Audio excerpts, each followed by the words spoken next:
చిక్కయ్య ఎటు పోతున్నావు? బాక్స్ పెట్టినావు? నువ్వా స్కూల్కి పోతున్నావా?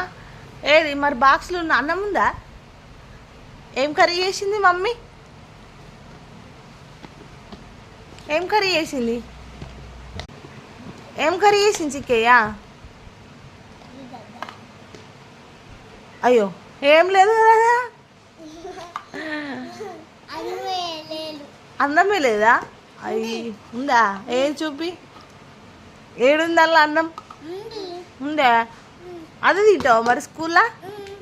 సరే. కర్రీ కర్రీ ఏం కర్రీ మరి? పప్పా? చూపి పప్పు చూపి. అవు నీకే కనిపిస్తుంది ఎదురా పప్పు అన్నం? లేదు కదా అలా ఉందా? ఎవరు పెట్టారు నీకు బాక్స్? అమ్మనా? అన్నీ పెట్టిందా?